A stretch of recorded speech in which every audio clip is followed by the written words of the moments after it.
In a one-room facility with 12 students, and now we have an entire downstairs facility, and we've graduated over 1,000 students. We're located at 1456 Hancock Street in Quincy. You can check us out at grassroot420.com. And our goal is to inspire students to find out what they want to do in the cannabis community and run with it. We want to get people connected. We want to build community through activism. So we love when our students come in and they have a passion, and they want to take that passion and then they want to find a way to combine that with cannabis and run with it. Like if you wanted to maybe become a caregiver, or if you find that you wanted to cultivate your own medicine for yourself, or if you wanted to learn how to make edibles, or we have other people who just want to make solves or computer design, but they want to work with cannabis, or they're a 420 realtor and they want to figure out where can they go, where could they put their business cards. So we're really about networking, helping people find their niche. Great. Now, in terms of, okay, Mike, talk about what you do for the Institute. So I teach the law class. I go through all of New England law for the school. Through our 8-week course that we offer, one of the classes is law. We feel that it's a very big subject in this field, especially how it differs from state to state, and right. What you can do in one, you can't do in the other.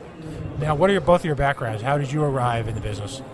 Well, 2 weeks after I graduated high school, I joined the Air Force, and I did that for 2 years, so I'm an honorably discharged Air Force truly a vet. cannabis-friendly organization. Absolutely. Somewhere to start. And when I was in the Air Force, I was a nutritionist. So when you fail your PT test, I was in charge of the Fat Boy program.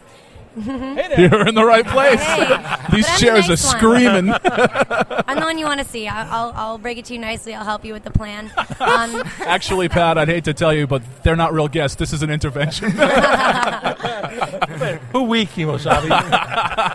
So when I was in the Air Force, I was Nutritional Medicine Airman of the Year 2009, and when I got out, I moved to California, and I became the manager at a collective in Northern California, Nature's Nexus. When I found out Question 3 was passing in Massachusetts, I decided to take all my knowledge, move home, and try to impart it.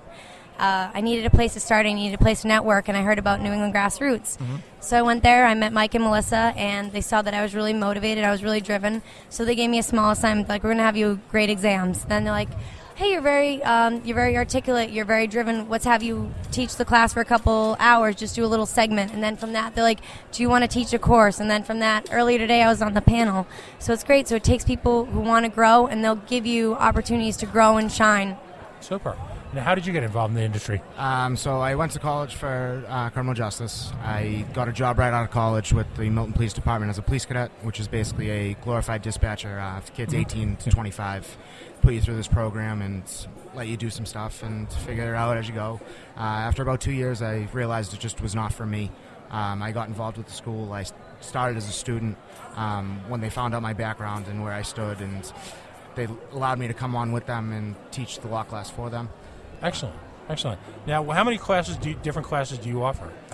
We have such a wide variety of classes. We have a staple 8-week basic seminar, and that's a great class because it covers absolutely everything about cannabis.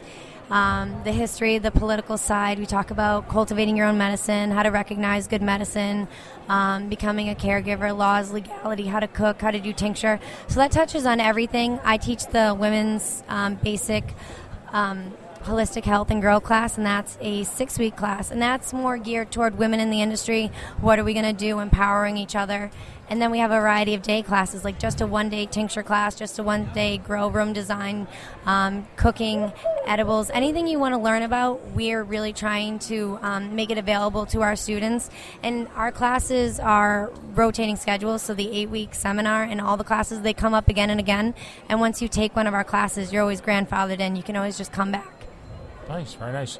And in terms of, we had a conversation with a few other folks in the education side earlier. Is there a certificate program, or is there what can folks walk away from besides a lot of knowledge? With New England Grassroots Institute, we have a program for our 8-week course and our women's grow course.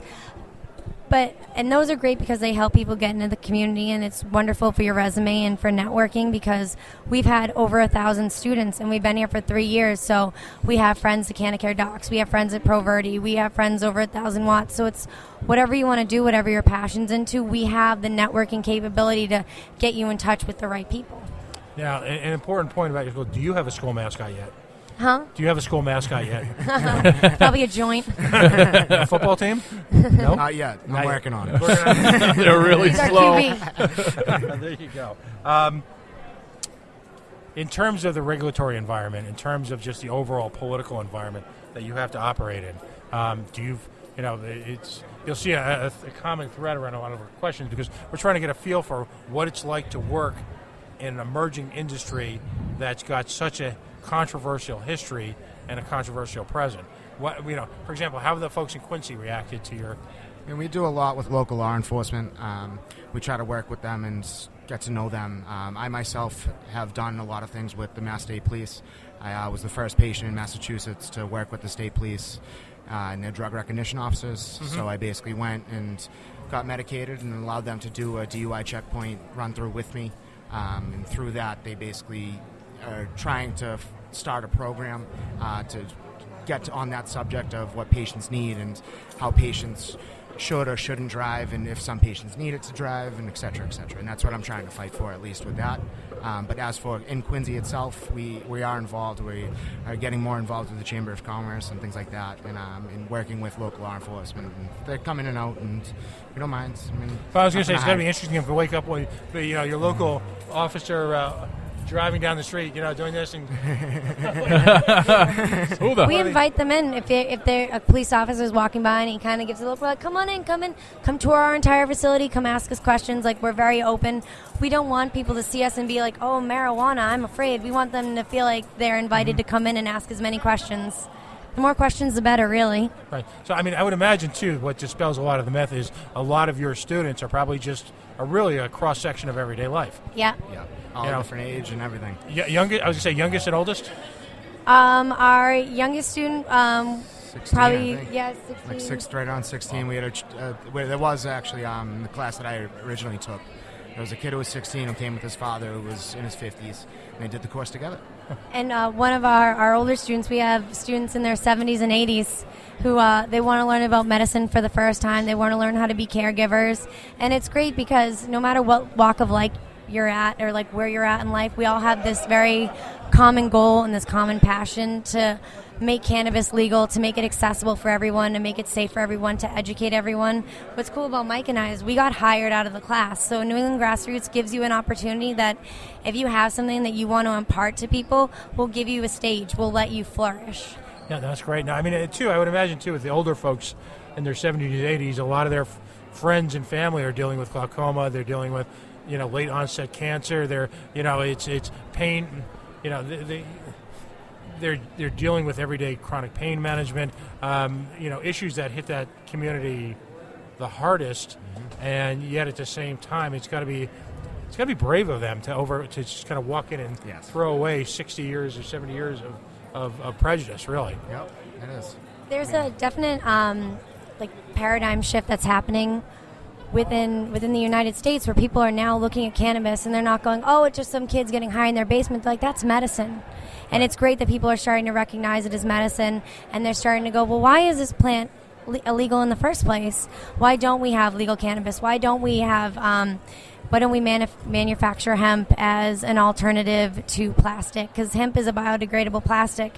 So we not only like to talk about what we can do with cannabis, but we like to talk about what we can do with hemp. We like to talk about how can we better the environment, how can we better our own lives. Like my holistic health class, we talk a lot about encompassing mindfulness in your life, because I don't want you to just learn about pot and walk away. I want you to learn about your cannabis. I want you to learn about your medicine, but I also want to benefit your life. I want you to start practicing mindfulness.